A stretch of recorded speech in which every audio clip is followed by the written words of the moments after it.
Hello and welcome to the Capital Wasteland, more specifically to the Temple of the Union.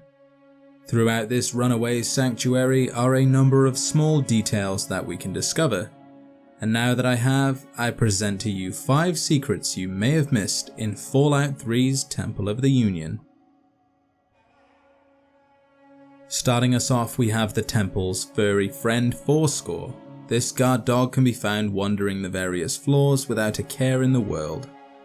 Moresti is crammed full of references of vampires, and the Temple of the Union is equally filled with references towards Abraham Lincoln.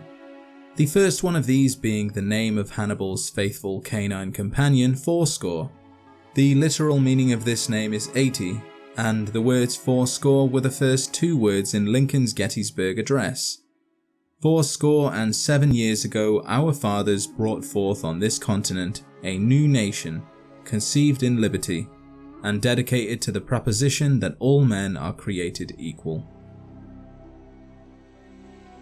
Hannibal and his followers share their names with the real-world members of Honest Abe's cabinet. Hannibal Hamlin was vice president, Caleb Smith was secretary of the interior, William Stewart was secretary of state, and Simon Cameron was Secretary of War. Did you know that the name of the settlement comes from the words written above the statue at the Lincoln Memorial? The passage reads, "In this temple, as in the hearts of the people for whom he saved the Union, the memory of Abraham Lincoln is enshrined forever." The block that Caleb is currently working on visibly displays these words, whilst the others are severely eroded, leaving just the words for which the settlement is named. When first interacting with Hannibal, he will say this: "Ah, a visitor. Welcome to the Temple of the Union. I'm not going to ask you who you are. For the moment, I don't care. We are all escaped slaves. I need your solemn promise not to betray us to Paradise Falls or the slavers. Until I get that, you cannot leave here. So, do I have your word?"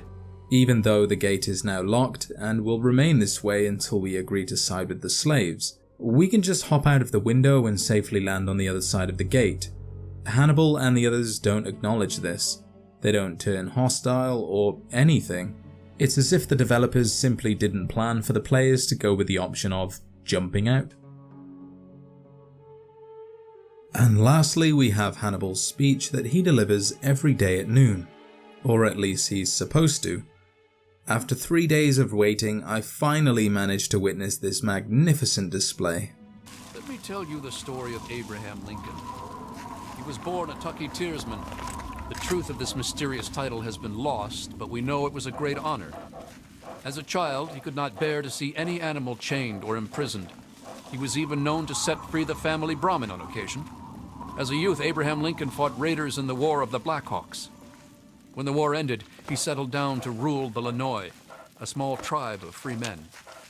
He grew so famous that one day he was made president. He ruled over all the land. When he declared that all slaves must be freed, the slavers rebelled against his rule. They fought a great war, which Lincoln won. When he came to free the slaves, an assassin of the slavers struck him down. In the confusion, a few of the slavers escaped. Lincoln's generals hunted them, but could not find them. The bombs ended the era of Lincoln, but we will resurrect his voice. We will restore the greatness of his vision, where all men are created equal and all men can live free. It's clear to see that Hannibal's speech has quite a few errors. This is likely due to the information being lost and only scraps and stories being available.